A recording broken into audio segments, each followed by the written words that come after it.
Bismillahirrahmanirrahim. Assalamualaikum warahmatullahi wabarakatuh. Halo teman-teman semuanya, selamat datang di podcast saya. Dan tentunya semoga teman-teman yang menonton video ini dalam kondisi baik-baik saja dan juga sehat hari ini. Dan tentunya teman-teman di podcast perdana ini, tentu saya akan membahas sebuah topik yang cukup dekat dengan kehidupan anak muda dan juga mahasiswa, yaitu tentang overthinking dan rasa cemas yang sering dianggap hal-hal yang sepele. Nah, padahal jika kita terus biarkan hal tersebut bisa mempengaruhi kesehatan mental dan juga kehidupan kita sehari-hari, mulai dari sulit fokus, mudah stres, dan depresi dan juga gampang lelah. Padahal kita sedang tidak melakukan kegiatan apa-apa.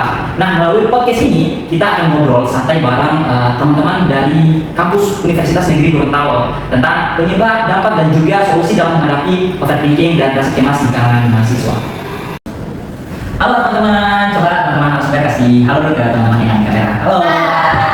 Nah, jadi teman-teman, aku undang nih kakak-kakak dari mahasiswa Universitas Negeri Gorontalo jurusan Kesehatan Masyarakat. Dan tentu di sini aku mau melihat pengalaman mereka terkait dengan isu-isu kesehatan mental yang sekarang lagi tren-trennya. Nah, tapi sebelum itu kita mau kenalan dulu nih sama kakak-kakak. Nah, mungkin dari kakak yang pakai kemeja tinggi, terserah dulu memperkenalkan dirinya.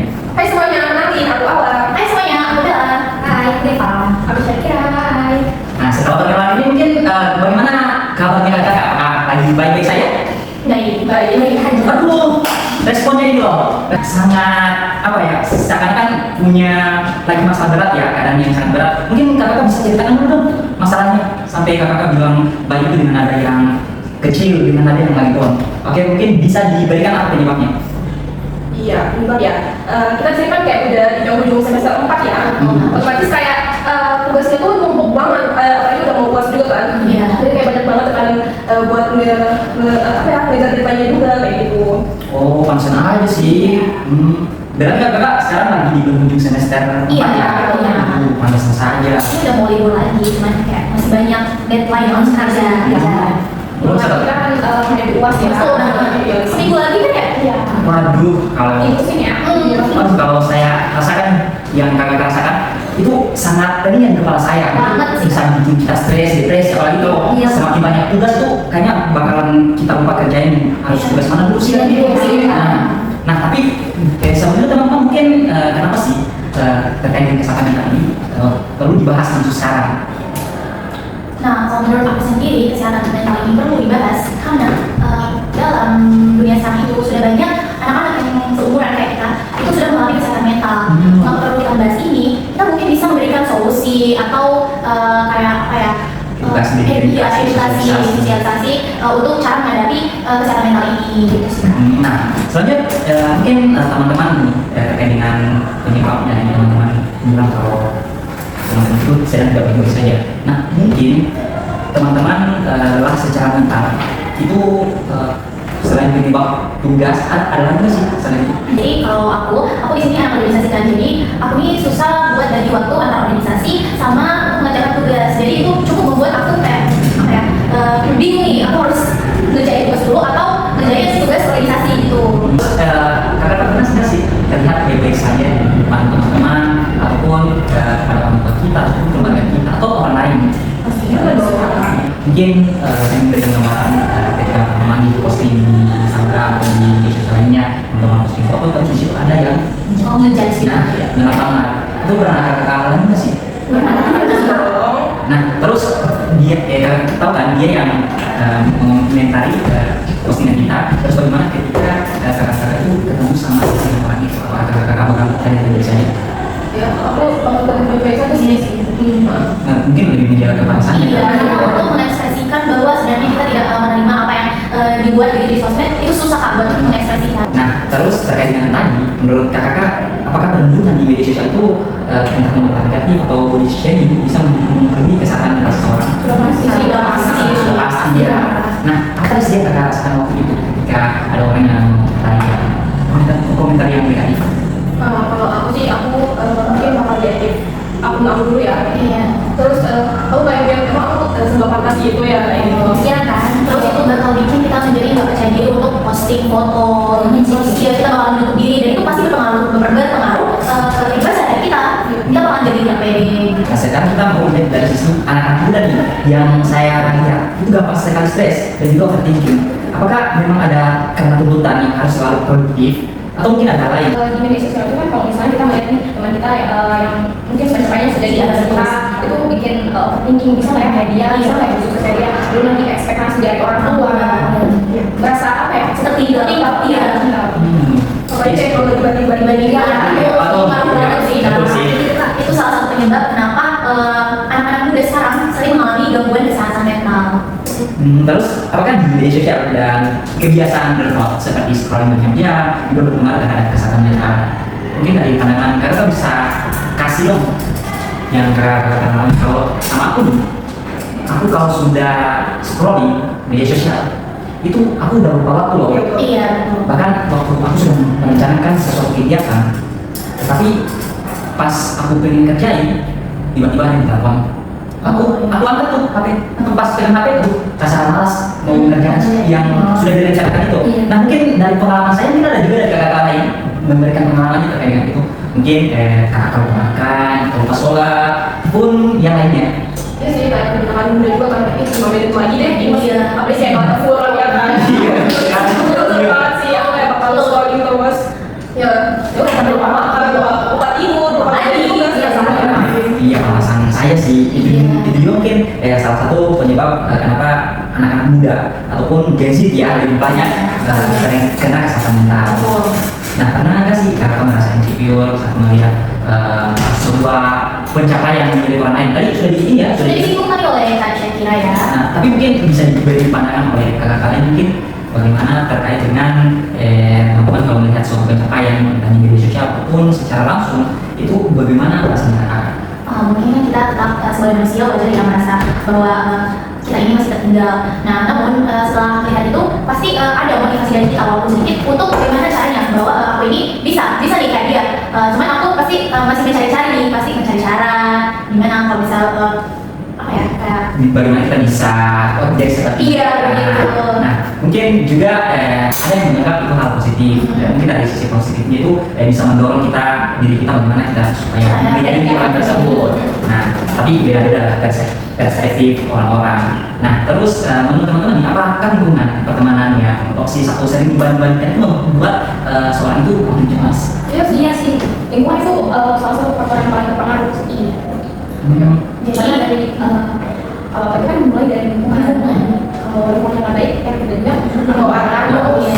Nah, karena nggak sih teman-teman dibanding-banding dengan aku pasti semua pernah nggak sih Kak kalau dibandingin ini dan itu pasti ngaruh banget gak sih? Iya, cuman kembali lagi kita dapat mengelola suatu kalimat-kalimat tersebut padahal teman-teman itu sebagai rombongan dan anaknya dia supaya jadi seperti itu. Cuman menurut kita lagi, nah mungkin menurut kita lagi itu merupakan suatu tuntunan dari orang tua jadi yang memberatkan diri kita. Nah terus kenapa sih banyak orang memilih mengenai masalah daripada harus bercerita ke orang lain karena memang takut dianggap dan mungkin Iya sih, kayak takut dijudge aja sih, takut salah ngomong gitu. Iya, nanti kan bakal diproki, kamu juga mesti informasi. Iya, kamu kan lagi tren-tren ya kata-kata itu. nah benar sih kakak juga sih nggak saya seperti itu. Itu kan ada permasalahan kakak itu harus kuat dan tentu tidak harus menangis. Nah padahal kita kan sama manusia kan butuh yang namanya hubungan sosial. Ketika kita punya masalah kita harus bercerita biar kita itu tenang. Iya, itu sering kan benar kakak tahu kan Karena ada tuntutan bahwa laki-laki kayak bahwa laki-laki itu harus kuat dalam emosi. nah itu merupakan kesan mungkin antara kebanyakan nah seperti itu. Nah jadi teman-teman yang mungkin yang sedang memendam masalah entah itu laki-laki ataupun perempuan, teman-teman tidak akan memberikan sebuah aspirasi teman-teman karena tentunya kita tetap adalah manusia sosial yang harus saling berinteraksi. Nah terus dari berbagai masalah tadi menurut teman-teman yang paling perlu diperhatikan terlebih dahulu itu apa sih? Apakah anak ini media sosial atau lingkungan pertemanan? Mungkin bisa memberikan pendapat. Kalau dari aku sih mungkin dari lingkungan dulu ya. Oh iya benar. Karena kalau kita melihat dari aspek lingkungan itu kayak seperti yang Kak Chandra bilang bahwa lingkungan itu sangat berpengaruh pada bagaimana cara kita menghadapi kehidupan kita gitu. Jadi kalau misalnya kita memiliki lingkaran pertemanan yang baik, pasti kita dalam hal akademik maupun media sosial itu pasti sudah akan berjalan baik karena dimana lingkungan kita memberikan kesan yang baik terhadap kita gitu. Mungkin ada pandangan lain dari kakak terkait dengan masalah tadi menurut teman-teman yang paling perlu diperhatikan terlebih dahulu. Kalau dari kakak dan juga Kapila nih dari lingkungan sosial dan Kalau dari aku sih media sosial ya, kita sebaiknya jangan terlalu atau lebih membatasi saja sebetulnya supaya tidak terlalu overthinking, karena dari media sosial itu yang sudah saya jelaskan tadi bahwa membandingkan diri, selalu itu membandingkan diri dengan orang lain, padahal kan setiap orang itu punya ini ya, potensi masing-masing ya. Misalnya itu dari kesimpulan sini ya teman-teman, dengan akademik media sosial dan juga lingkungan tentu memang harus berpengaruh sama diri kita terkait dengan masalah-masalah kesehatan tadi, karena semua itu kalau kita tidak berikan solusi kepada diri kita, maka yang ada kita bahkan depresi, stres, bahkan juga bisa gila ya. Dan tentu di sini kesadaran diri itu sangat penting. Nah kalau misalnya dari kakak, apa sih solusi dari kakak kalau menghadapi masalah-masalah tadi? Entah itu karena adanya banyak tugas, terus karena adanya kemana, atau ada hal yang lain? Kalau dari aku, ketika aku capek ya sama mental, nah itu aku aku berusaha mencari teman yang betul-betul aku sudah percaya, terus aku cerita ke dia sebisa mungkin gitu ya, jadi dia sharing agar aku merasa bahwa aku ini tidak sendiri, jadi aku perlu berbagi gitu. Itu salah satu solusi dari aku. Mungkin ada solusi dari kakak-kakak lain? Aku mungkin sama ya, terus kayak aku tuh kayak kalau misalnya lagi sedih, aku harus banget kayak lagi kritik atau nyari kesibukan itu loh. Jadi kayak misalnya aku aja akun private aku atau pokoknya aku ngetik aja deh. Terus ada juga aku bilang iya jalan ya udah. Terus ada juga aku curhat ke teman-teman yang aku percaya gitu. Nah tadi juga seperti yang Kaipan bilang tadi kan dengan diam. Nah aku juga itu loh, Kak, kalau misalnya aku diam di kamar nggak ngapain, itu aku juga bakalan stres sendiri. Ini kalau aku itu harus nyari teman sih, karena teman itu berasa sendiri ya, harus misalnya ini ya. Itu solusi di zaman sekarang sih, banyak tugas ya, tapi tetap disempetin ngobrol sama teman, biar nggak overthinking, stres, bahkan sampai anxiety. Nah teman-teman, ya oke, yang dari tadi masalah teman-teman juga pengen kasih ini masalah saya pengalaman pribadi dan juga solusi dari saya. Nah dulu itu waktu aku masih semester 1 ya, aku itu seringkali tidak bisa ketinggalan dari handphone karena sudah kecanduan dengan game dan juga media sosial, khususnya TikTok. Nah, ketika aku tadi sudah kan diceritakan aku kalau misalnya melakukan sesuatu kegiatan, aku sudah tidak terfokus lagi di kegiatan itu karena aku sudah keasikan scrolling, bahkan aku nggak tahu sudah bekerja nih aku scrolling, bahkan sudah berpengaruh di mata saya. Selanjutnya ya aku susah sekali untuk tidur normal di atas rata-rata ya, yaitu di jam 9 malam, jam 10 malam. Kalau aku itu sebelumnya itu sering tidur di jam 3 malam. Aku bisa berakibat Iya, sih, kalau itu ya lagi mahasiswa atau anak-anak juga di masyarakat lagi tingginya itu kayak tapi iya sama aku karena itu salah satu faktor yang sangat besar aku. Nah makanya itu Kak, aku sudah sadar diri nih. Aku setelah sempat masuk rumah sakit dan dari situ dokter mendiagnosis karena pola hidup aku itu sudah tidak teratur karena aktivitas gawai. Nah jadi di situ aku diberikan solusi nih ke dokter untuk melakukan aktivitas selain menggunakan HP. Nah tapi aku kalau tidak pegang HP stres banget loh. Tapi solusi dari aku gini, coba teman-teman jangan sekali-sekali itu terus-terus diam di rumah, coba sekali-sekali keluar dan interaksi dengan teman-teman. Nah itu solusi saya yang pertama. Terus yang kedua, jangan lupa olahraga, itu yang terpenting. Karena dulu sebelum aku olahraga itu seringkali merasa pusing kalau pagi-pagi, terus juga sering merasa mual. Nah itu solusi dari aku nih, olahraga. Terus yang terpenting yaitu mengatur pola hidup kita. Mungkin dari itu sih dari iya benar sekali. Intinya banyak kegiatan produktif aja sih. Nah terus ada lagi teman-teman yang bisa positif yang menurut teman-teman itu kalau dari aku, kalau dari teman-teman yang mungkin solusi untuk menjaga kesehatan mental kita.